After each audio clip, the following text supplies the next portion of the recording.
Vous êtes-vous déjà demandé quelle est la seule chose que vous puissiez faire qui produira la prospérité et la réussite dans chaque domaine de votre vie?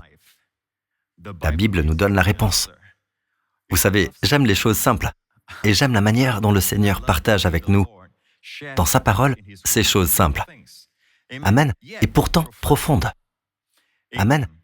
Les mots qu'il emploie paraissent ordinaires. Il parlera du semeur qui sème la semence, du pêcheur et de la prise.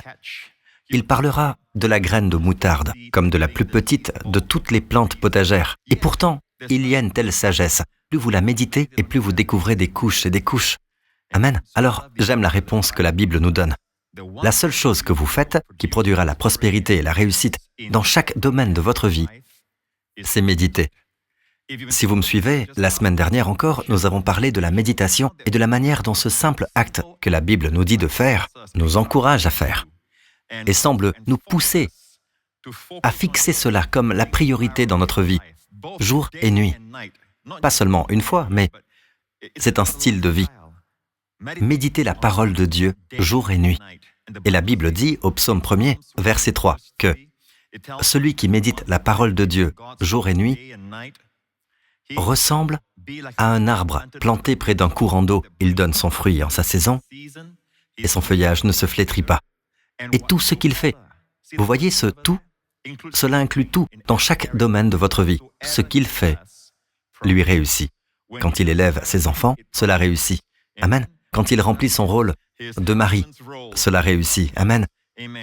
Quand il exerce son ministère, cela réussit. Quand il fait son travail, amen, cela réussit. C'est comme si la Bible nous disait qu'il y a certaines choses que vous faites qui feront agir la prospérité dans chaque domaine de votre vie.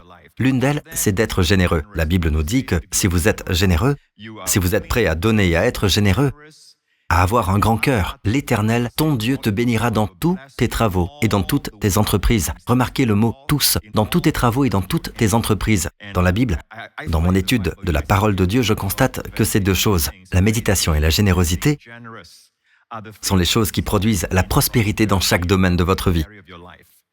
Quand je parle de prospérité, je ne parle pas d'une seule dimension. Quand les gens entendent prospérité aujourd'hui, ils pensent toujours à la prospérité en termes de richesse. C'est ainsi que beaucoup estiment la réussite dans la vie.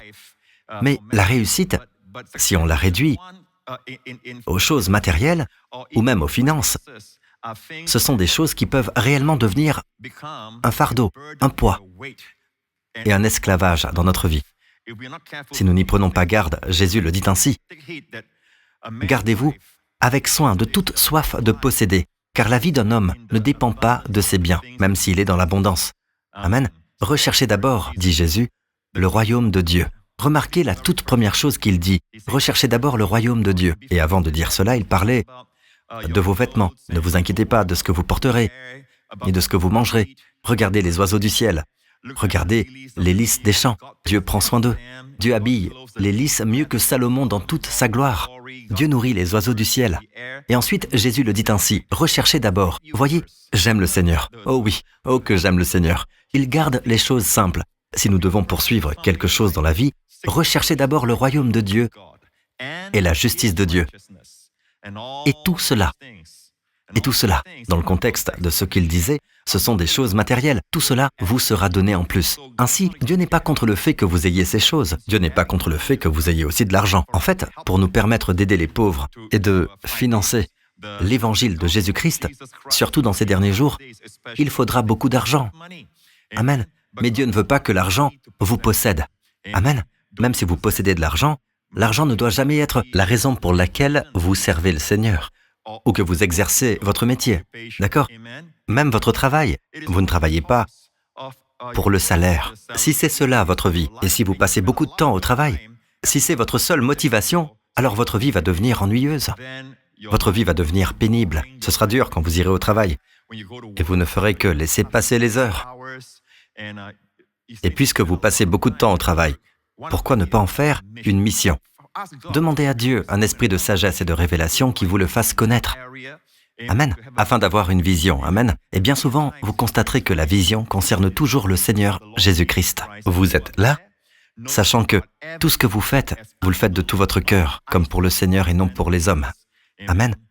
Vous recevrez du Seigneur un héritage pour récompense. Amen. Loué soit le Seigneur. Ainsi, Jésus a dit, « Recherchez d'abord le royaume et la justice de Dieu, et tout cela vous sera donné en plus. » Ainsi, Dieu n'est pas contre le fait que vous ayez toutes ces choses matérielles. Donc, quand je parle de prospérité, je parle de bien plus que de ces choses extérieures et des choses matérielles auxquelles le monde pense. Ce n'est qu'un petit aspect. D'accord ? La Bible dit, dans les derniers temps, qu'il y aura des gens qui enseigneront que la piété est une source de profit. Le contexte ici est très clair. Il s'agit de dire que le gain matériel, c'est la piété. Autrement dit, si vous avez une réussite financière, vous vous dites que c'est un signe que Dieu vous bénit. Non, pas nécessairement. D'accord ?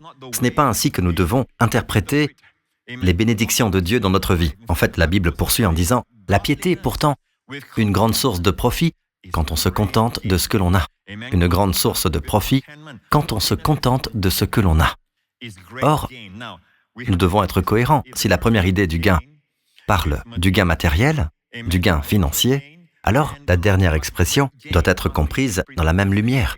Amen. Donc, quand vous êtes pieux et dans le contentement, la Bible dit que c'est une grande source de profit. Amen. C'est donc la même chose. Recherchez d'abord le royaume et la justice de Dieu, et tout cela vous sera donné en plus. En fait, la Bible dit que nous devons nous exercer à la piété. Amen. Alors, qu'est-ce que la piété dans ce contexte ? Mais en attendant, regardez ce que la piété peut produire dans votre vie. Dans le premier livre de Timothée au chapitre 4, il est dit « Exerce-toi plutôt à la piété ». Ce mot « exerce » vient du grec « gymnazo », d'où vient notre mot actuel « gymnase ». Amen. Exerce-toi, gymnazo, à la piété. L'exercice physique. Beaucoup de gens, vous savez, vont à la salle pour développer leur corps, pour un profit plus grand, alors que la Bible nous dit qu'il est utile à peu de choses. Voyez-vous, c'est que Dieu sait qu'avoir des muscles et tous les bénéfices que vous retirez de l'entraînement, et je crois à l'entraînement, d'accord ? Je m'entraîne aussi. Je ne m'entraîne pas tout le temps, comme le pasteur Lawrence, mais je m'entraîne. Pourtant, la Bible dit que le profit est utile à peu de choses. Mais regardez ceci, tandis que la piété est utile à tout. Là encore, vous avez cette expression « à tout ». Ainsi, tandis que la piété est utile à tout, car elle est la promesse de la vie présente, la vie actuelle, et de la vie à venir. Voici une parole certaine, digne d'être acceptée sans réserve. Or, l'idée religieuse, c'est que, vous savez, l'exercice physique est utile à peu de choses, donc vous ne vous entraînez pas du tout. Ce n'est pas ce que dit la Bible. En fait, si vous regardez la New Living Translation, elle dit, en fait, l'entraînement physique est bon, mais l'entraînement à la piété est bien meilleur, promettant des bienfaits dans cette vie et dans la vie à venir. Ainsi, l'exercice physique est utile à peu de choses, tandis que la piété est utile à tout. Nous avons parfois cette idée qu'être pieux veut dire être pauvre et avoir peu. Sinon, vous serez tourné vers l'argent, vous serez égoïste, matérialiste, vous serez du monde. Ce n'est pas conforme à la Bible. La Bible vous encourage en réalité à vous exercer à la piété parce que la piété est utile à tout, car elle est la promesse de la vie présente. Autrement dit, elle produira du profit. Amen.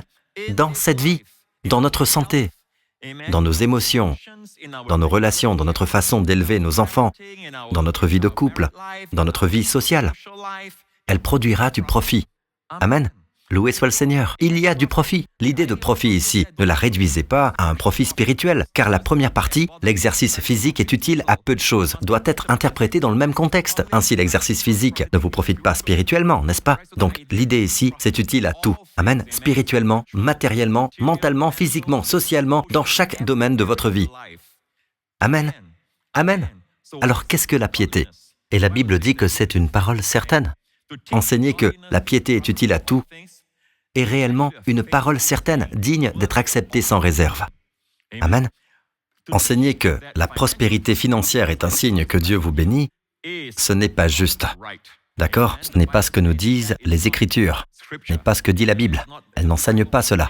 Dire que la piété est une source de profit, ce n'est pas l'enseignement. Ce n'est pas ce que la parole de Dieu nous enseigne. Mais la parole de Dieu dit, la piété est pourtant une grande source de profit. J'espère que vous l'avez bien saisi maintenant. Loué soit le Seigneur. Et nous devons réaliser qu'avant toute chose, Dieu veut la prospérité de notre âme.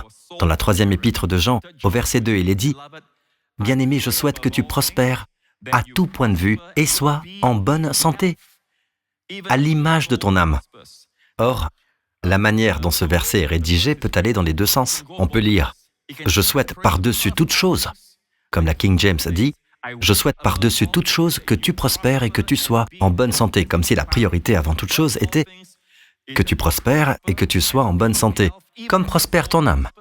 Dans d'autres traductions, c'est « Je prie » ou « Je souhaite » que tu prospères à tout point de vue, dans chaque domaine, et sois en bonne santé à l'image de ton âme. Or, si vous regardez le grec de l'expression « à l'image de », c'est exactement en proportion de.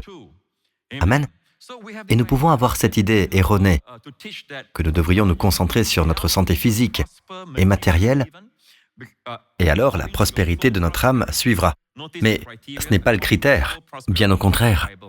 La Bible nous enseigne que notre prospérité extérieure et notre santé sont dans une proportion exacte à la prospérité de notre âme. Il nous appartient donc, amen, de veiller à ce que nos âmes prospèrent. Alléluia. Ainsi, la priorité, c'est que la prospérité de votre âme vienne d'abord. Amen. Mais alors, cela ne veut pas dire que les personnes qui prospèrent dans leur âme sont automatiquement en bonne santé ou même prospèrent à l'extérieur. Parce que la Bible nous dit, en réalité, que Jean prie pour Gaius. Il prie, et c'est la parole de Dieu. Je veux dire, Jean ne souhaiterait pas quelque chose de contraire à la volonté de Dieu. Donc, le mot employé ici, c'est prier. Je prie, pas simplement je souhaite. Je prie que tu prospères à tout point de vue et sois en bonne santé, à l'image de ton âme. Donc, si l'âme de quelqu'un prospère, mais que cette personne n'est pas en bonne santé ou qu'elle ne prospère pas extérieurement, vous devez prier pour elle. Priez pour vos enfants, priez pour votre conjoint, pour vos amis, pour ceux que vous connaissez et qui ont besoin d'une percée. Et vous savez que leur âme prospère. En fait, si vous lisez attentivement, ce Gaius à qui Jean écrit, son âme prospère déjà. Pourquoi? Parce qu'il marche dans la vérité. Il marche dans l'amour. Amen. Et beaucoup d'entre nous, nous marchons dans l'amour.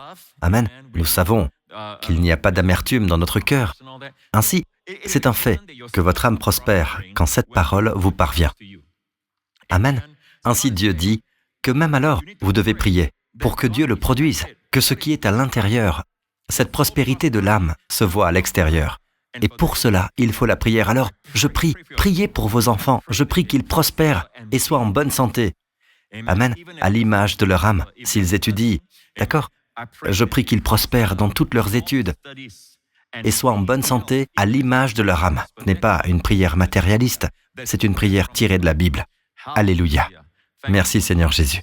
La question suivante que nous devons nous poser est « Qu'est-ce que exerce-toi plutôt à la piété » Qu'est-ce que la piété? Qu'est-ce que la piété? Or, nous avons cette idée que la piété se définit par le mot, par l'expression « ressemblance à Dieu ». Oui, mais en réalité, le mot « eusebia », d'accord, c'est le mot « bon ». « You » veut dire « bon ». Et l'autre partie du mot est en réalité le mot pour l'hommage ou l'adoration. Une bonne adoration. En réalité, c'est un nom, pas tant un verbe qu'un nom. Nous devons nous impliquer, nous absorber dans quelque chose qu'on appelle la piété. Et cela fera produire le profit dans nos vies. Alors, quel est cet exercice auquel nous devons nous adonner?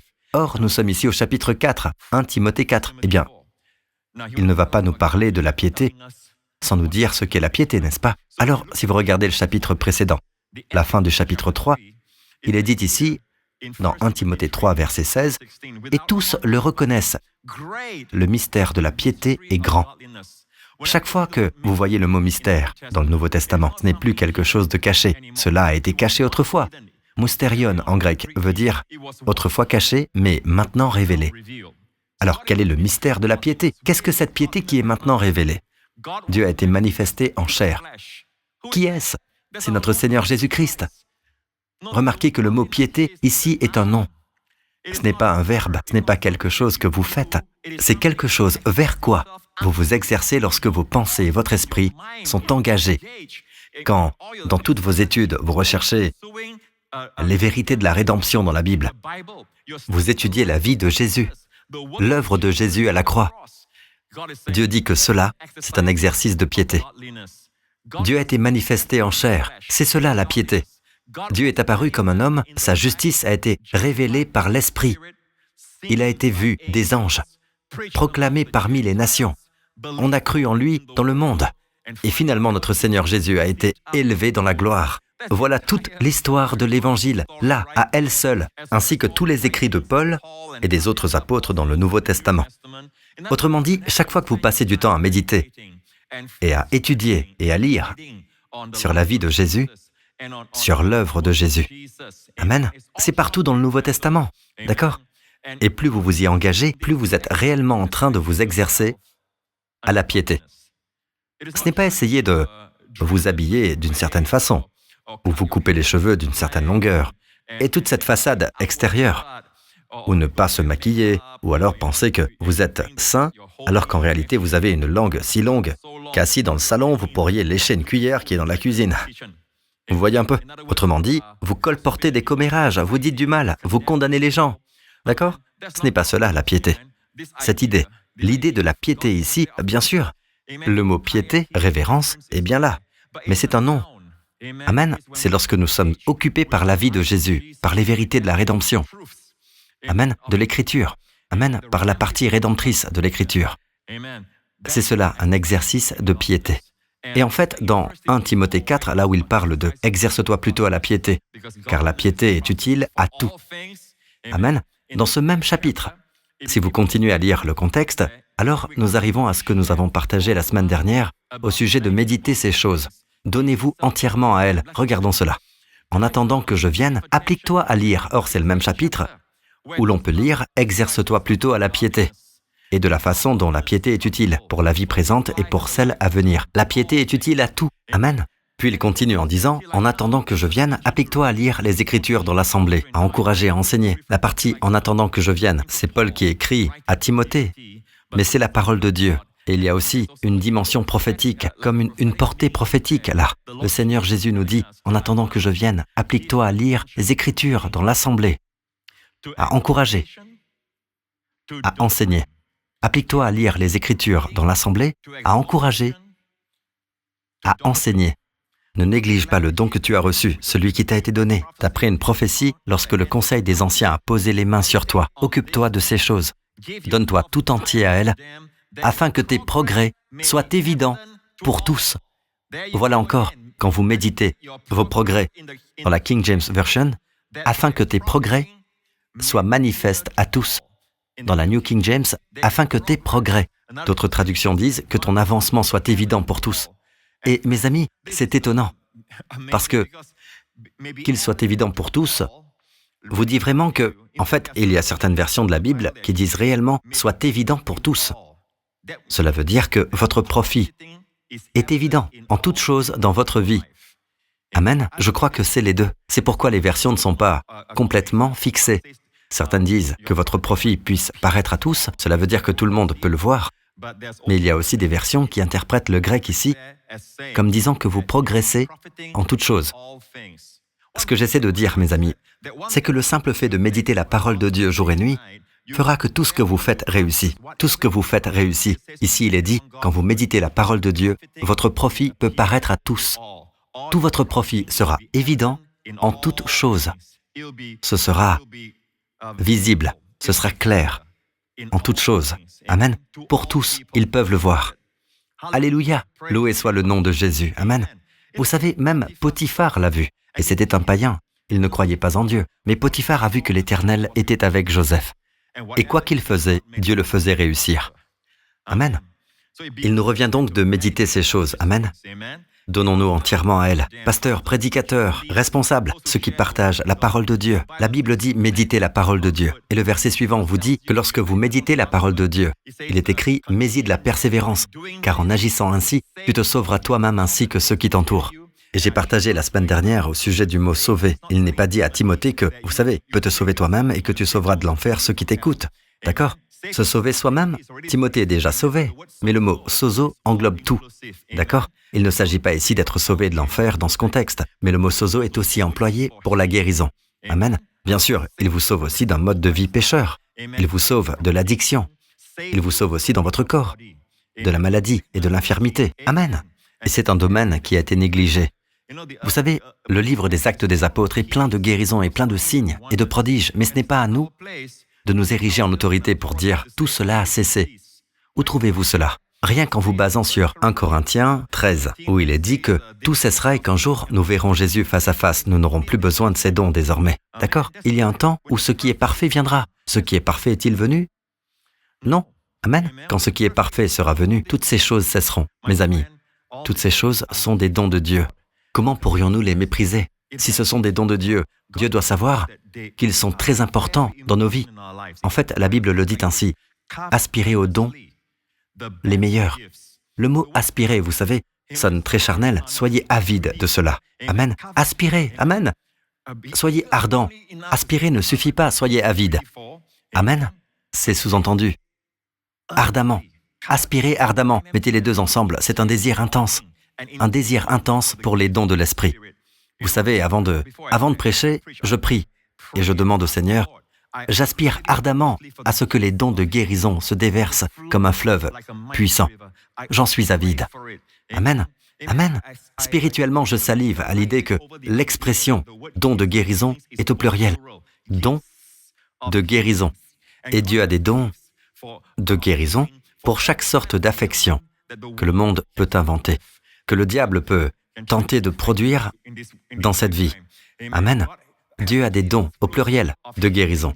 Pluriel, c'est dans le texte original. Amen. Or, cela vous dit que nous devons aspirer ardemment aux meilleurs dons, tout en marchant dans l'amour. Amen. Ne dites pas « je marche dans l'amour et je n'ai pas besoin des dons ». Vous savez, si vous voyez un billet de 100 $ par terre et un billet de 10 $, lequel ramassez-vous? Les deux. Amen. La Bible ne dit pas « marchez seulement dans l'amour ». L'amour est la voie par excellence. Oui, elle vous le dit. Mais elle vous dit « recherchez l'amour ». Aspirez aussi aux dons spirituels. Amen. Amen. Mais surtout à la prophétie. Et c'est quelque chose que beaucoup de ceux qui croient que les dons ont cessé ont négligé dans ce passage de l'Écriture. Et c'est pourquoi ils ne voient pas les résultats dans la vie de leur ministère, ni parmi les personnes de leur ministère. Et moi, je veux tout ce que Dieu a pour vous. Amen. Je veux que vous soyez bénis. Amen. Parce que Jésus dit « Je suis venu ». Pourquoi est-il venu? Il est dit « Je suis venu afin que les brebis aient la vie et qu'elle l'ait en abondance ». Amen. Loué soit le Seigneur. La Bible dit au psaume 39, et c'est un beau verset pour ceux qui commencent à prêcher et ceux qui veulent, vous savez, grandir dans ce don d'enseignement et de prédication. Et la Bible dit que nous devrions enseigner. Avertissez-vous les uns aux autres. Amen. Mais beaucoup, malheureusement, nous le voyons dans l'Épître aux Hébreux. Il est dit que, alors que vous devriez, avec le temps, être des enseignants, vous en êtes au point d'avoir besoin qu'on vous enseigne les éléments de base. Amen. Dieu veut que nous soyons tous des enseignants. Il y a ceux qui ont le don du ministère en 5 fonctions. La Bible dit qu'il a donné les uns comme pasteurs, il a donné les uns comme enseignants. Il existe donc un don d'enseignement propre au ministère à 5 fonctions. Il y a une fonction plus grande dans cet enseignement-là, mais nous sommes tous appelés à enseigner. Pour ceux d'entre vous qui enseignent, c'est un verset merveilleux auquel vous accrochez, parce qu'en sachant que lorsque vous méditez, vous allez produire des résultats, de bons fruits qui glorifieront Dieu. Vous grandirez dans la connaissance de Dieu et vous prospérerez dans tout ce que vous faites. Amen. Le psaume 39, verset 4 dit « Mon cœur brûlait au fond de moi. Mes pensées étaient comme un feu brûlant. Et la parole est venue sur ma langue. » J'aime cela. J'aime ce que David dit ici. Pendant ma méditation, le feu s'est embrasé. Or, cela a été le principe directeur de toute ma prédication. Je ne prêche pas ce qui ne brûle pas dans mon cœur. Je veille à cela. Vous savez, je ne crois pas que Dieu vous fera prêcher quelque chose pour lequel votre cœur ne brûle pas. Et c'est pourquoi je conseille toujours à ceux qui enseignent et ceux qui prêchent que l'une des manières de préparer votre message, c'est en réalité de voir ce que Dieu a écrit sur votre cœur. Ce pourquoi Dieu suscite une passion ces derniers jours ou durant la semaine dernière, en vue de votre prise de parole. Voyez ce qui bouillonne dans votre cœur. Amen. Et quand vous prêchez ce qui bouillonne dans votre cœur, il y aura du feu. Amen. Il y aura une onction prophétique dessus. Loué soit le Seigneur. Parce que dans mon cœur, vous savez, le mot onction porte aussi l'idée de bouillonner. Amen. Le mot hébreu, nabi, pour prophète, il vient du mot qui veut dire bouillonner. Amen. Bouillonner. Et ainsi, David disait, mon cœur était brûlant. Puis, pendant que je méditais, comment attisez-vous le feu? Pendant que je méditais. Il faut comprendre, dans mes pensées, la méditation. En fait, en hébreu aussi, c'est méditer. Cela vient du mot, le nom du verbe haga. C'est hagig. Pendant que je méditais, hagig, c'est le nom tiré de Haga. Vous vous souvenez de Haga? Nous l'avons vu la semaine dernière dans Josué chapitre 1er, verset 8, que ce livre de la loi ne s'éloigne pas de toi, et médite-le, Haga, jour et nuit. C'est alors que tu auras du succès dans tes entreprises. Et voilà encore, c'est alors que tu réussiras. Dans le psaume 1er, il est dit, celui qui trouve son plaisir dans la loi de l'Éternel et la médite, c'est quoi? Haga, en hébreu Haga, et la médite, Haga, jour et nuit. Il ressemble à un arbre. Tout ce qu'il fait lui réussit. Amen. Alors remarquez le mot Haga. C'est le même mot ici, mais sous sa forme nominale. Amen. Ici, il dit « Pendant que je méditais ». Hagig, le feu brûlait. Voilà comment vous attisez le feu en vous. Alors j'ai parlé avec ma langue. Amen. Si vous parlez avec un feu dans le cœur, c'est là que cela pénètre. Amen. C'est là que cela entre tout droit dans le cœur. Alléluia. Et vous devez croire à ce que vous prêchez. Et la manière d'attiser le feu, c'est de méditer. Méditez ce que Dieu vous a montré. Amen. Ainsi, pendant que je méditais, le feu brûlait. Amen. Ce mot méditer est très intéressant. En anglais, nous avons le mot amuse. Amuse est l'opposé de muse. Muse veut dire que vous contemplez en silence. Amen. Vous méditez. Vous faites tourner une pensée encore et encore dans votre esprit. Amen. Dans la conception hébraïque de la méditation, on la murmure. Haga, c'est le mot murmurer. Haga, dans le psaume 1er, dans Josué 1, 8, c'est le mot murmurer. Amen. Voici donc le mot murmurer, la forme nominale de Haga. Pendant que je murmurais la parole de Dieu, le feu brûlait. Méditer est l'opposé du divertissement. Amuse. Aujourd'hui, tout le monde cherche à se divertir, à s'amuser. Amen. Ils allument leur télévision parce qu'ils veulent être divertis. Ils sont happés par les réseaux sociaux parce qu'il y a un désir constant d'être divertis. Et c'est une société, le monde actuel est une société qui court après le divertissement. Et c'est comme si ils voulaient une décharge de dopamine. Vous savez, la dopamine, ces substances chimiques sont celles qui vous feront vous sentir bien. Et chaque fois que vous gagnez un jeu, vous vous sentez bien, n'est-ce pas? Et maintenant, il y a une folie de la dopamine. C'est comme si tout le monde voulait être diverti. Ils veulent être divertis. Divertissez-moi. Et maintenant, les scientifiques nous disent, en fait, qu'il existe un mot. Beaucoup de gens souffrent de cela aujourd'hui. Ils nous disent que ce mot, c'est anédonie. L'anédonie, vous savez, hédonia signifie plaisir. L'anédonie est un état où les gens ne peuvent plus éprouver de plaisir.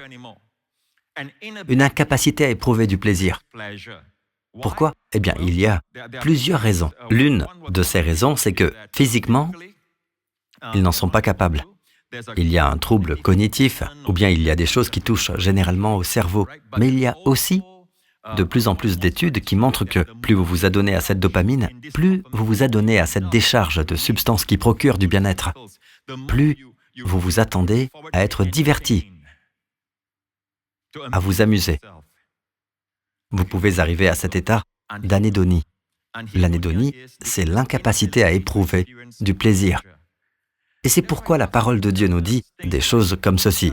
Il y a des moments où, vous savez, vous devez exercer la maîtrise de vous-même. Certaines choses sont bonnes, comme manger, n'est-ce pas? C'est bon de manger, aucun problème. Amen. Beaucoup de choses dans la vie sont bonnes. Le smartphone, d'accord? C'est bien. Amen. Mais vous savez, c'est autre chose quand vous y êtes accro. Si vous êtes accro à la nourriture, accro aux réseaux sociaux, c'est là que vous avez une dépendance à l'hédonisme, c'est-à-dire au plaisir. L'anédonie, avec un « a » devant, annule toujours le plaisir, ce qui signifie incapacité à éprouver du plaisir. Ainsi, beaucoup de gens souffrent d'anédonie. Amen. La Bible dit que plus vous vous abstenez, cela ne veut pas dire que vous vous abstenez pour ne plus jamais avoir de plaisir. Dieu dit que lorsque vous vous abstenez au bon moment, le plaisir sera grand. Amen. Ainsi, Dieu dit que même pour la nourriture, si vous mangez tout le temps sans jamais jeûner, si vous n'avez jamais un mode de vie où vous pratiquez le jeûne ou maîtrisez votre alimentation, vous ne pouvez pas apprécier la nourriture tout le temps si vous recherchez avec avidité les plaisirs de manger. D'accord? Je sais que cela peut être controversé pour beaucoup de gens, mais sans contredit, la parole de Dieu est vraie. Amen. La parole de Dieu nous dit clairement, dans Darby, dans ma méditation, le feu s'est allumé. Amen. Et aujourd'hui, nous avons perdu cet art de la méditation. Pendant que je méditais la vérité de la parole de Dieu, le feu brûlait. Puis j'ai parlé de ma langue. C'est là qu'il y a de la puissance dans vos paroles. Amen. Nous avons oublié cet art de la contemplation silencieuse ou simplement de murmurer pour nous-mêmes. Même quand vous murmurez, vous ne murmurez pas à quelqu'un, on ne peut pas vous entendre. On vous dira « parlez plus fort », n'est-ce pas? Murmurer, c'est toujours pour soi-même. Et le mot « haga » en hébreu veut dire murmurer pour soi-même. Donc, vous murmurez pour vous-même. Amen. Mais au lieu de cela, c'est l'inverse qui est arrivé. Au lieu de méditer, nous sommes tout agités. Intéressant en anglais. Méditer se dit « to muse » et beaucoup préfèrent « s'amuser ». Le « a » rajouté annule l'idée de méditer en anglais. J'ai trouvé cela très intéressant quand j'ai réalisé que le mot « amuse » vient en réalité du mot « muse » qui veut dire méditer, contempler. Amen. Et amuse veut dire qu'il n'y a plus de temps pour contempler parce que quelqu'un d'autre pense pour vous. Quelqu'un d'autre vous divertit, quelqu'un d'autre est créatif à votre place. Et vous restez simplement là, allongé, et vous absorbez tout. Ou bien vous regardez votre téléphone et vous passez simplement d'une page à l'autre, et vous êtes sur les réseaux sociaux, et je ne suis pas contre les réseaux sociaux. Écoutez attentivement, mon ami. Mais je pense que dans le contexte de ce que Dieu a dit, j'ai le sentiment que Dieu me dit que la parole pour maintenant, c'est « Soyez libres de l'esclavage des réseaux sociaux ». Amen. Or, j'ai bien dit esclavage. Vous pouvez utiliser les réseaux sociaux comme un outil, même pour votre travail et pour certaines tâches, pour attirer l'attention sur ce que vous faites. D'accord, c'est très bien, mais c'est autre chose quand vous devez répondre à vos emails sur votre téléphone. Vous pouvez répondre à vos emails sur votre ordinateur portable, quand vous rentrez chez vous, quand vous travaillez pendant vos heures de travail. Mais emmener votre travail partout, cela devient un esclavage. D'accord? Chaque fois qu'il y a un bip, vous devez le regarder. Chaque fois que quelqu'un vous envoie un message, vous devez le regarder, alors que vous passez du temps avec vos enfants, que vous passez du temps avec votre femme, et vous êtes absorbé par cela. Mon ami, vous vous laissez distraire. Vous savez, surtout avec ceux qui jouent à des jeux, et vous vous distrayez. En réalité, vous ne vous divertissez peut-être même pas. Pas comme lorsque vous jouez à des jeux, mais vous regardez des publications sur les réseaux sociaux et ce genre de choses. C'est une forme de divertissement. C'est le divertissement dans lequel les gens sont engagés aujourd'hui. Mais vous pouvez réellement être asservi et avoir l'impression que vous manquez quelque chose. Vous avez l'impression que, si je ne réponds pas, je serai perdu. Mon ami, ce n'est pas vrai. Savez-vous que les entreprises de réseaux sociaux, beaucoup d'entre elles, ont recruté des personnes qu'on appelle des ingénieurs de l'attention. Et ce qu'ils font, c'est qu'ils empruntent des principes au casino de Las Vegas, n'est-ce pas? Pour vous rendre accro à leurs produits. Ainsi, plus vous êtes dépendant, plus ils peuvent tirer du profit de vous. D'accord? Toute l'idée, c'est de rendre les gens dépendants. Or, ce n'était pas le rêve que Steve Jobs avait. En réalité, Steve Jobs était un minimaliste. Il voulait avoir un smartphone capable de lire de la musique, que les gens puissent emporter avec eux et simplement écouter de la musique. Mais aujourd'hui, c'est différent. Aujourd'hui, chaque fois que vous regardez sur vos réseaux sociaux, il y a beaucoup de publicités, beaucoup de... qui sont là pour vous distraire. Même quand vous regardez votre Facebook, vous n'avez pas l'intention de regarder plus longtemps que nécessaire, mais avant même de vous en rendre compte, vous êtes en train de regarder des choses qui ne vous intéressent même pas, juste pour vous divertir, d'accord? Vous jouez tout le temps, juste pour vous divertir, même quand vous avez un moment d'ennui, sans rien à faire. Amen. Ce sont justement des moments où, si vous vous permettez de vous ennuyer, vous vous permettez de contempler, vous vous permettez de méditer. Alors, des pensées créatives vont surgir. Amen. En fait, ce petit muscle, appelé créativité, qui est resté endormi, amen, va commencer à être utilisé. Et quand vous méditez la parole de Dieu, la Bible dit « méditez la parole de Dieu ». Imaginez, certains pensent « mais pourquoi méditer la parole de Dieu, Pasteur Prince? Je suis trop occupé, je dois l'être ». Non, mes amis, vous avez peur de rater quelque chose, d'accord? Vous n'avez pas à être informé en permanence. D'accord? Je parle de l'esclavage. Je ne parle pas des réseaux sociaux ni de leur bon usage. Vous savez, la Bible dit « tout m'est permis ». Et c'est ici que les réseaux sociaux entrent en jeu. Tout m'est permis, mais je ne me laisserai pas dominer par quoi que ce soit. Tout m'est permis, mais tout n'est pas utile. Tout m'est permis, mais je ne me laisserai pas dominer par quoi que ce soit. Ainsi, c'est une chose que d'utiliser les réseaux sociaux. C'est autre chose d'être sous leur domination. N'est-ce pas?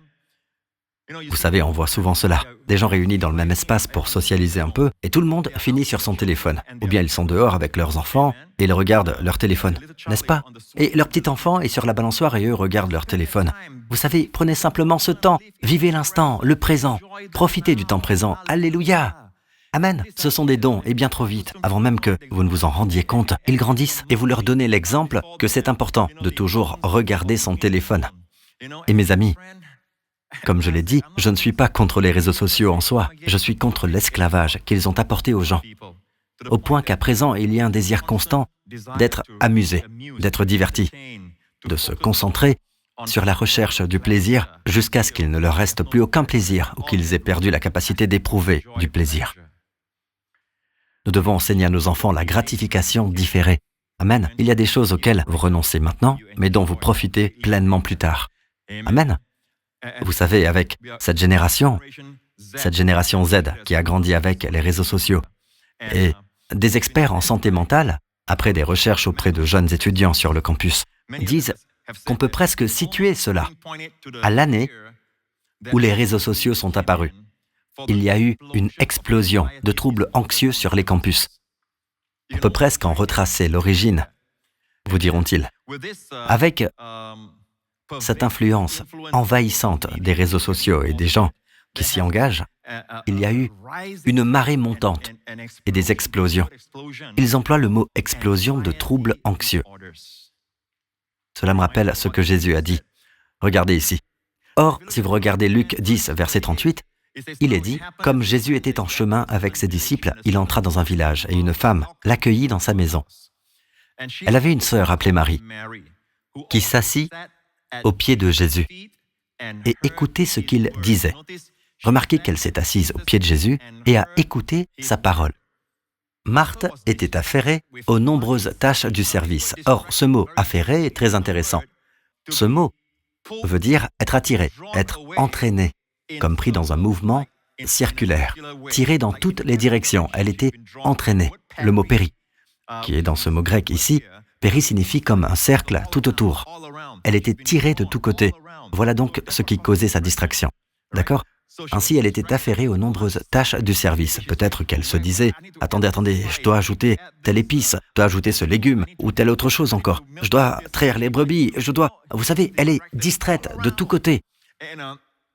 Elle survint et dit « Seigneur, cela ne te fait-il rien que ma sœur me laisse seule pour servir? Dis-lui donc de venir m'aider. » Remarquez donc qu'elle a le sang un peu chaud et remarquez qu'elle a accusé le Seigneur. « Cela ne te fait-il rien que ma sœur me laisse seule pour servir ?» Elle a aussi accusé sa sœur. Et maintenant, elle en vient presque à commander le Seigneur. « Dis-lui donc de venir m'aider. » Or, elle a dit tout cela en présence de Marie. Évidemment, les gens qui sont à fleur de peau, les gens qui sont irritables, c'est parce qu'ils sont distraits. Et ce n'est pas tout, Jésus l'a dit ainsi. Jésus lui répondit, « Marthe, Marthe, tu t'inquiètes et tu t'agites pour beaucoup de choses, mais une seule est nécessaire. » J'aime la simplicité du Seigneur. Amen. Et pourtant, il y a une telle sagesse dans cette simplicité. Une seule est nécessaire. Une seule chose est nécessaire. Pas beaucoup, même pas quelques-unes. Une seule est nécessaire. Une seule est nécessaire. Marie a choisi la bonne part. Elle ne lui sera pas enlevée. Or, regardez encore ce mot. Marthe, Marthe, tu t'inquiètes. Et le mot s'inquiéter est le mot grec merimnao. Merimnao. Merimnao, A.T. Robertson le définit comme divisé en parties. C'est en réalité l'idée d'être partagé en différentes parties, d'être tiré dans différentes directions. D'accord ? Être tiré dans différentes directions, n'est-ce pas ? Être tiré dans différentes directions. Et nous avons vu que, tout comme le mot « distraire », elle est maintenant entraînée de toutes parts. Amen. Comme dans un cercle. Elle tourne comme dans un manège pour les choses qui concernent sa vie. Elle est distraite par tant de choses alors que le Seigneur est là. Elle ne profite même pas du Seigneur. Or, en résumé, je veux simplement dire que c'est l'image de beaucoup de personnes aujourd'hui. D'accord ? Même des croyants qui sont distraits. Or, vous pourriez penser que c'est d'avoir physiquement Jésus dans la maison, mais moi, je parle spirituellement. C'est ce que nous faisons. Nous sommes distraits tout le temps par le téléphone, par les réseaux sociaux. Il faut être à jour, il faut répondre, il faut regarder. N'est-ce pas? Dès que nous nous sentons ennuyés, il nous faut cette décharge de dopamine. Il nous faut un peu de divertissement. Il faut que nous soyons divertis. N'est-ce pas? Ainsi, pendant tout ce temps, cette poursuite produit de plus en plus d'anédonie dans votre vie. Et remarquez que, comme elle était focalisée, qu'elle était distraite par toutes ces choses diverses dans son esprit, elle a probablement légitimé tout cela. Tout comme les gens asservis aux réseaux sociaux, eux aussi, légitimement, probablement tous, n'est-ce pas? J'ai besoin de faire cela, il le faut, ça fait partie de mon travail. Vous ne comprenez pas, laissez-moi simplement vous dire ceci. Le Seigneur vous aime et il dit, « Marthe, Marthe, il y a là une telle tendresse. » Quand il répète votre nom, « Marthe, Marthe », tu t'inquiètes, tu es tiré dans différentes directions et tu t'agites. Et le mot pour décrire son état, c'est agité, d'accord? Mais en grec, merimnao veut dire être tiré dans différentes directions. C'est le même mot que le Seigneur emploie dans le Sermon sur la montagne, quand il dit « Ne vous inquiétez pas de ce que vous mangerez et boirez pour vivre, ni de ce dont vous habillerez votre corps. » Le même mot, ne vous merimnao pas. Ne vous laissez pas tirer dans toutes les directions. Pourquoi les gens s'inquiètent-ils? Ils se disent « Qu'est-ce qui va arriver si je ne fais pas cela? Qu'est-ce qui va arriver si cela se produit? Si cela arrive, alors telle autre chose encore arrivera. » Et avant même qu'ils ne s'en rendent compte, ils sont en pleine crise de panique. Et pendant tout ce temps, ils regardent toujours le côté sombre. Leur regard et leur point de vue est très pessimiste. Vous savez, la Bible dit « Prenez le casque du salut. » Amen. Et c'est parce qu'ils ne sont pas concentrés sur l'unique chose. Alors vous dites « Pasteur Prince, si je n'ai pas le téléphone, si je ne le regarde pas, que dois-je faire ?» Dans ces moments, vous savez, ces moments qu'on appelle ennuyeux, quand vous sentez qu'il faut absolument être diverti, pourquoi ne pas chercher un verset de l'Écriture? En fait, je crois que l'une des raisons pour lesquelles Dieu a créé la vache avec 4 estomacs, c'est pour nous montrer ce que fait la vache. La vache va manger de l'herbe, d'accord? Comme au début de la matinée, elle mange de l'herbe, beaucoup d'herbe. Et cela nous rappelle quand nous passons du temps dans la parole. Amen. Nous lisons des passages, nous lisons des chapitres, peut-être même juste une portion. Amen. C'est comme manger l'herbe, mais cela ne suffit pas. Amen. Ce que la vache fait, c'est qu'elle va se coucher quelque part. Et ensuite, elle va mâcher l'herbe. Avez-vous déjà vu une vache mâcher de l'herbe? Amen. Voici une vidéo d'une vache que nous avons filmée au mont Arbel, lors de l'un de mes voyages avec mes pasteurs. Nous sommes descendus du mont Arbel et nous avons vu cette vache dans une grotte. Et d'ailleurs, vous savez quel était le thème de ce voyage? Cette année-là précisément. La méditation. Et je n'ai jamais revu cette vache dans une grotte au mont Arbel. C'est comme si Dieu avait préparé cette vache juste pour être dans cette grotte, pour nous dire « Regarde comme elle est détendue. » Amen. On peut presque la voir mâcher. Mâcher, puis elle s'arrête. N'est-ce pas? Elle avale ce qu'elle a mâché et remâché. Puis cela descend dans le premier estomac et elle le remonte encore. Remarquez, elle recommence à mâcher, n'est-ce pas? Et cette fois, cela va dans le deuxième estomac. Puis, ainsi de suite, jusqu'au quatrième estomac, jusqu'à ce que l'herbe soit broyée et devienne des nutriments, et de la force, et de la santé pour son corps. Alors, lorsque vous méditez la parole de Dieu possède toutes ces qualités. Il est dit, en effet, la parole de Dieu est vivante et efficace, plus tranchante que toute épée à 2 tranchants, pénétrante jusqu'à séparer âme et esprit, jointure et moelle. Elle juge les sentiments et les pensées du cœur. Regardez encore ce verset. La parole de Dieu est quoi? Vivante. En fait, Salomon le dit ainsi dans le livre des Proverbes, au chapitre 4. Les paroles de Dieu apportent la vie à ceux qui les trouvent, la guérison à tout leur corps. La parole de Dieu est la guérison pour toute votre chair. Amen. Le mot hébreu, là, veut dire remède, la santé pour toute votre chair. Certains remèdes aujourd'hui, vous savez, apportent la santé à une partie de votre corps, mais ils peuvent apporter de mauvais effets secondaires. Il y a des contre-indications et d'autres problèmes dans d'autres parties de votre corps. Mais la parole de Dieu est la guérison à tout votre corps. Amen. Jésus l'a dit ainsi, l'homme ne vivra pas de pain seulement, ni de riz, ni de nouilles, mais de toute parole qui sort de la bouche de Dieu. Ainsi Jésus dit, vous savez, c'est comme s'il disait, tout comme il est, pour vous de manger chaque jour, la parole de Dieu l'est aussi. Vous ne pouvez pas vivre simplement de votre nourriture physique. Vous devez vivre de la parole de Dieu. Ainsi la vie est dans la parole de Dieu. La vie est dans la parole de Dieu. Amen. La parole de Dieu est vivante et puissante, plus tranchante que toute épée à deux tranchants. Elle transperce. La parole de Dieu peut transpercer jusqu'à la séparation de l'âme et de l'esprit. Vous savez, l'âme et l'esprit, je vais le dire simplement. Bon, laissez-moi simplement vous dire ceci. Vous êtes-vous déjà demandé si cette voix que j'entends à l'intérieur, est-ce elle qui me conduit ou est-ce Dieu qui me parle? Je sais que Dieu habite en moi, mais est-ce moi ou Dieu? Or, Dieu se situe dans la sphère de l'esprit. Amen. L'âme, c'est vous. Vous êtes l'âme.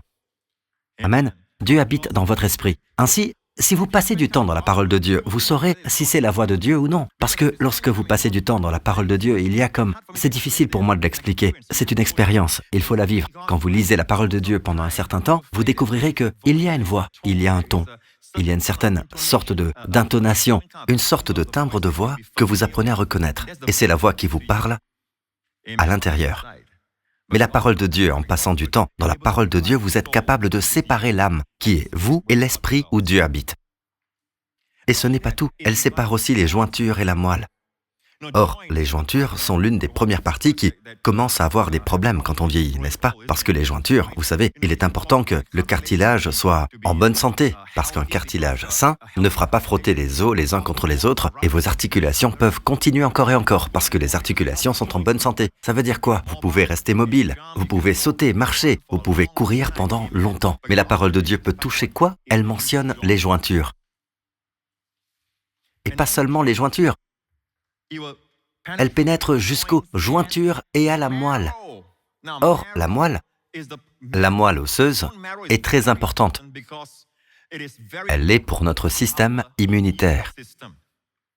Amen. Savez-vous que toutes vos cellules sanguines, ainsi que les lymphocytes T et B, qui sont vitaux pour votre système immunitaire, tous produits dans votre moelle. Or, certains d'entre vous entendent parler de gens qui ont besoin d'un donneur de moelle osseuse. Amen. Pour ceux qui ont, par exemple, la leucémie, le cancer du sang. Permettez-moi de dire ceci. La parole de Dieu peut pénétrer jusqu'aux jointures et jusqu'à la moelle. Pourquoi pensez-vous que la parole de Dieu va jusque dans cette zone? Pour revitaliser votre système immunitaire. Amen. Lire la parole de Dieu apporte la vie. Ce n'est pas seulement un bénéfice spirituel, mes amis. Elle est utile à tout. Salomon dit, dans le livre des Proverbes, chapitre 4, « Mon fils, sois attentif à mes paroles, tends l'oreille vers mes discours. Qu'ils ne s'éloignent pas de tes yeux. Garde-les au fond de ton cœur, car ils apportent la vie à ceux qui les trouvent, la guérison à tout leur corps. » Remarquez ce mot, « sois attentif ». Soyez attentifs.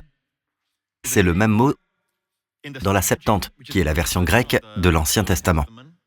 Votre Ancien Testament est en hébreu, mais il existe une version grecque. Ce mot « attentif » est le même mot grec employé, allons à la première épître à Timothée chapitre 4. En attendant que je vienne, applique-toi à lire les Écritures. Ce mot « applique-toi » est le même mot. S'appliquer à quoi? À la lecture des Écritures. À encourager, à enseigner. Le même mot. Dieu dit, donne la priorité à ma parole. Donne la priorité à la lecture de ma parole. Amen. Encourager, c'est donner du courage. Amen. L'édification du peuple de Dieu. Quant à l'enseignement, qui est l'enseignement de la parole de Dieu, méditez ces choses, donnez-vous entièrement à elles, même vérité, afin que tes progrès soient évidents pour tous, la même vérité. Cela vous dit que lorsque vous méditez, lorsque vous réfléchissez à la parole de Dieu, que vous y portiez attention. Amen. Le profit, le résultat, le succès. Amen. L'avancement sera évident dans tous les domaines de votre vie.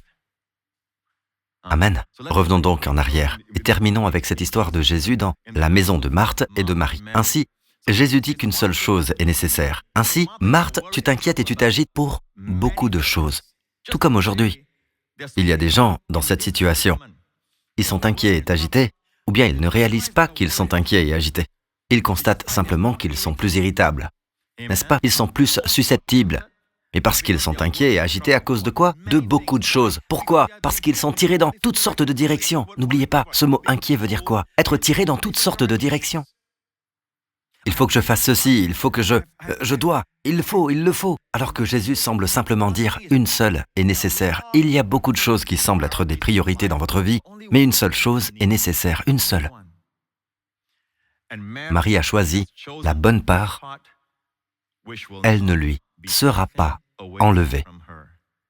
Une seule chose est nécessaire. Une seule chose est nécessaire. Or, je sais que cela va à contre-courant de ce qui est naturel aujourd'hui dans le monde. Mais laissez-moi vous dire ceci. Cela va à contre-courant de quelqu'un qui vient chez vous comme un invité d'honneur, puis au lieu de chercher à le rafraîchir, vous vous asseyez à ses pieds et vous puisez encore davantage en lui. Amen. Vous puisez davantage en lui. Mais dans l'économie divine des choses, le Seigneur aime cela. Quand le Seigneur vient chez vous, il ne vient pas pour que vous le serviez. Amen. Il est venu pour vous servir. Il est venu pour que vous receviez de lui. Je veux dire, il a tout. Alléluia. Il est tout puissant. Amen. Le désir de toutes les nations. Amen. Le roi des rois, le Seigneur des seigneurs. Alléluia. Quand il entre dans votre maison, il veut que vous receviez de lui. Amen. Mais au contraire, si nous le voyons comme quelqu'un dans le besoin, ayant besoin de notre ministère, c'est une mauvaise façon de considérer le Seigneur. D'accord? Cela ne plaît pas au Seigneur. Marie a plu au Seigneur parce qu'elle s'est assise à ses pieds et qu'elle a écouté ses paroles. Elle est donc l'image de ceux qui méditent la parole de Dieu.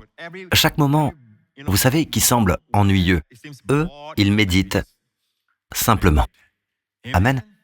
Rien à faire. Arrêtez de regarder votre téléphone. Amen. Méditez. Faites remonter cette parole, ce verset de l'Écriture, comme la vache qui fait remonter ce qu'elle a déjà mâché pour le mâcher à nouveau. Amen. En faisant cela, Jésus dit que c'est la seule chose nécessaire. Croyez-vous vraiment ce que le Seigneur a dit? Que cette seule chose, une seule chose est nécessaire et qu'il prendra soin de tout dans votre vie? Oui, cela est sorti de la bouche du Maître. Amen. Le ciel et la terre passeront, mais mes paroles ne passeront pas. Tout ce que le diable fait pour nous distraire, c'est pour nous détourner surtout de la parole de Dieu. Et il y a aujourd'hui beaucoup de choses, même légitimes, pour nous distraire.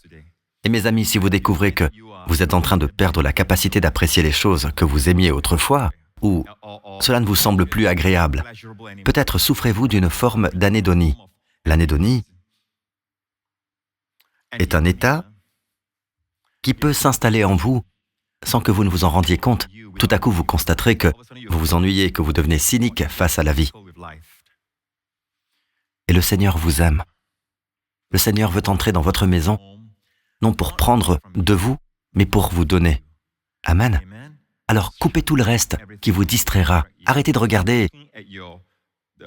Vous savez, arrêtez de vous exposer sans cesse à la vie soi-disant parfaite que vos amis mettent soigneusement en scène sur les réseaux sociaux. Cela ne fera que vous laisser déprimer avec un sentiment d'isolement, avec l'impression d'avoir été lésé. Mes amis, éteignez tout cela. Ne vous laissez pas distraire.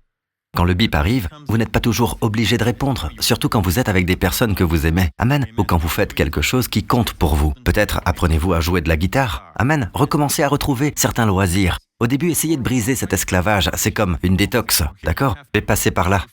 Vous découvrez que, il y a comme une crise de panique. Vous vous dites, que ferais-je sans téléphone? J'ai la peur de rater quelque chose et quelque chose monte en moi. Je ne sais pas quoi faire. Mes amis, calmez-vous. Amen. Ce n'est qu'un processus de détox. Prenez du temps. Faites remonter cette parole de l'Écriture. Méditez-la jour et nuit. Amen. Mâchez-la. La nuit, si vous ne pouvez pas dormir, mâchez-la. Amen. Et la parole de Dieu libérera la santé, la vie, la prospérité dans votre vie. Au nom de Jésus. Amen. Je prie que cela vous ait béni. Alléluia. Quelque chose auquel vous pouvez vous accrocher, surtout quand vous êtes occupé et tout. Prenez une bonne bouchée d'écriture le matin ou le soir, puis servez-vous-en toute la journée, le lendemain, et méditez simplement. Mâchez ce verset comme le fait une bonne vache. Amen. En faisant remonter cet aliment et puis mâchez-le encore jusqu'à ce qu'il devienne du lait qui nourrira les autres, surtout vos petits. Amen. Loué soit le Seigneur. Merci Seigneur Jésus. Alléluia. Mes amis, nous vivons dans un monde qui devient de plus en plus dangereux. Il n'y a plus de morale, seulement une éthique de situation, de circonstance. Tout dépend de ce qui paraît bon sur le moment. Non, mes amis, il y a un bien et il y a un mal. Mais surtout pour nous, nous n'avons pas à nous inquiéter de tout cela, alors que nous nous concentrons sur le Seigneur Jésus, que nous nous occupons de lui, que nous voyons sa beauté, que nous voyons sa gloire. Et c'est cela la seule chose nécessaire. David l'a dit ainsi, une chose que je désire ardemment, contempler la beauté de l'Éternel. Contemplez la beauté de l'Éternel. Et où contemplez-vous sa beauté? Dans sa parole. Amen. Et c'est cela la seule chose nécessaire. Voilà ce que veut dire méditer. Méditez la parole de Dieu. Et assurez-vous que ce sur quoi vous méditez est le mystère de la piété. Tout tourne autour de Jésus. Amen. Et tout tourne autour de son œuvre rédemptrice pour nous. Amen. Méditez-la. Si vous êtes malade dans votre corps, prenez du temps pour méditer des versets comme l'Évangile de Matthieu, chapitre 8, verset 17. Il a pris nos faiblesses et il s'est chargé de nos maladies. Première épître de Pierre, chapitre 2, verset 24. C'est par ses blessures que vous avez été guéris. Lui qui a lui-même porté nos péchés dans son corps à la croix, afin que libérés du péché, nous vivions pour la justice. C'est par ses blessures que vous avez été guéris. Amen. J'ai une série de versets sur la guérison, où je les cite simplement avec une belle musique. Vous savez, des sons de pluie et tout cela. Et c'est disponible, si vous le voulez. Amen. Mais concentrez-vous simplement sur la parole de Dieu, dans le domaine où vous voulez voir la manifestation. Amen. Si c'est la guérison, comme je l'ai dit, méditez des versets comme « Tu seras béni plus que tous les peuples. Il n'y aura chez toi ni homme ni femme stérile. Vous servirez l'Éternel, votre Dieu, et il bénira votre pain et votre eau. J'éloignerai la maladie du milieu de toi. » La parole de Dieu a le pouvoir de se reproduire elle-même dans votre vie. Pourquoi ne pas lui laisser sa chance, mes amis? Amen. Fixez-vous sur la parole de Dieu et trouvez la liberté. Amen. Pour être efficace en toutes choses, au lieu d'être distrait par la multitude des choses et de passer à côté de l'unique chose qui vous fera prospérer dans chaque domaine de votre vie. Amen. Amen. Loué soit le nom de Jésus. Si vous êtes malade en ce moment, où que vous soyez, si vous souffrez physiquement, je veux prier pour vous maintenant, au nom de Jésus. Placez simplement votre main sur cette zone. Amen. Au nom du Seigneur Jésus-Christ, Père, je te remercie, Seigneur, pour tous ceux qui entendent le son de ma voix. Et au nom du Seigneur Jésus-Christ, je déclare leur corps guéri de cet état, au nom de Jésus, de cette maladie, au nom de Jésus. Et je prie pour un rétablissement de la santé dans cette zone, au nom du Seigneur Jésus-Christ. Merci, Seigneur Jésus. Loué soit le Seigneur. Merci, Seigneur. Comme je l'ai dit tout à l'heure au sujet des articulations, Dieu guérit les articulations maintenant même. Si vous avez une affection aux articulations, un problème de mobilité tel que vous ne pouvez pas les plier sans douleur, faites-le maintenant. Pliez votre genou, pliez vos articulations, toutes les charnières, amen. Commencez à bouger. Dieu guérit les articulations maintenant au nom de Jésus. Je vois un homme qui n'arrive pas à tourner complètement la tête. Et je vous vois tourner la tête maintenant au nom de Jésus. Vous êtes guéri. Loué soit le nom du Seigneur Jésus-Christ. Merci Seigneur Jésus. Une femme qui ressent une certaine douleur lorsqu'elle bouge la tête comme ceci. Même comme cela, elle ressent la douleur. Elle sent la douleur à l'arrière. Dieu vous guérit maintenant. Bougez votre cou, bougez votre tête au nom de Jésus. Voilà, loué soit le Seigneur, guéri au nom du Seigneur Jésus-Christ. Merci Seigneur Jésus. Toutes sortes d'affections, des articulations, faites-le maintenant au nom de Jésus. Amen. L'arthrite, amen. Elle s'en va, elle vous quitte au nom de Jésus. Le Seigneur vous guérit de l'arthrite dans vos doigts. Amen. Amen. Loué soit le Seigneur Jésus. Merci Seigneur Jésus. Amen, amen, amen. Loué soit le Seigneur. La parole de Dieu pénètre dans les articulations et la moelle, opérant une guérison. Amen. Opérant une guérison dans cette zone. Au nom de Jésus, alléluia. Merci Seigneur Jésus. Merci Seigneur. Et Père, je prie que la parole pénètre aussi jusque dans la moelle de tout le peuple, Seigneur, produisant des cellules sanguines saines. Amen. Au nom de Jésus. Alléluia. Au nom de Jésus. Merci Seigneur Jésus. Amen. Loué soit le Seigneur. Merci Jésus, merci Seigneur. Il y a quelqu'un ici, je vous vois avec une énorme... Vous affrontez quelque chose, cela a la forme d'une dette financière. Je vois le Seigneur qui annule toute la chose avec son sang. Et c'est une énorme somme. Vous devez de l'argent. D'accord? C'est une énorme somme, et vous savez ce que c'est. Et je pense que cela atteint même quelque chose comme 6 chiffres. Et le Seigneur vous libère et place une croix juste dessus, une marque d'annulation. Amen. Avec son sang, vous êtes rachetés. Loué soit le Seigneur de cette dette. Alléluia. Il sauve encore. Il rachète encore. Alléluia. Merci Seigneur Jésus. Merci Seigneur Jésus. Maintenant, certains d'entre vous disent en ce moment, oui, moi aussi, je veux que cela m'arrive aussi. Ma dette est plus petite, elle n'est que d'environ 5 chiffres, et la mienne pourrait être quelques centaines. Oui, le Seigneur peut le faire parce que en ce moment, la foi est libérée et vous pouvez croire en lui pour cela. À l'instant même, Père, au nom de Jésus, je prie pour une annulation surnaturelle des dettes, Seigneur, dans la vie de ces personnes qui croient en toi pour cela. Amen. Mais là où vous êtes en mesure de payer, là où vous devez régler, Amen. Faites-le. Dieu connaît votre situation. Si Dieu sait que vous ne le pouvez pas, le miracle se produira. Amen. Mais si vous savez que vous avez l'argent, vous savez que vous pouvez le payer, alors vous savez quoi? Vous devez marcher d'une manière digne du Seigneur. Amen. Et honorer le Seigneur en ayant un témoignage pour sa gloire. Amen. Et commencer à dire la vérité à la personne. Si vous pouvez payer un certain montant, payez déjà quelque chose. Je ne sais pas pourquoi je suis focalisé sur cela, mais il semble que le Seigneur se soucie des personnes qui traversent cela. Pour beaucoup d'entre vous, cela a été la zone de votre angoisse et de votre inquiétude. Et le Seigneur dit, revenez à cette vérité. Amen. Concentrez-vous simplement sur l'unique chose nécessaire, recevez sa parole. Mâchez-la, méditez-la, réfléchissez-y, et je prendrai soin de vos finances. Je prendrai soin de votre vie. Amen. Je prendrai soin de vos besoins. Loué soit le Seigneur. Merci Jésus. Amen, amen, amen. Si vous n'avez jamais invité Jésus à entrer dans votre vie, si vous n'avez jamais mis votre confiance en lui, mon ami, nous avons parlé de la parole de Dieu et de la manière dont la parole de Dieu produit le succès et la prospérité, pas seulement matériellement, comme je l'ai dit, mais dans chaque domaine de notre vie. Comme Jésus l'a dit ainsi, je suis venu afin que vous ayez la vie et que vous l'ayez en abondance. Et la plus grande réussite, comme je l'ai dit plus tôt, c'est la prospérité de votre âme. Amen. Savoir que vous êtes en règle avec Dieu. Savoir que tout va bien dans mon âme. Amen. Mes péchés sont pardonnés. Le ciel est ma maison. Dieu est mon Père. Et Dieu ne m'imputera jamais le péché. Il ne va pas me traiter sur la base du péché. Il va me traiter comme un fils. Amen. Sur la base de ma filiation. Loué soit le Seigneur. Je te remercie, Seigneur.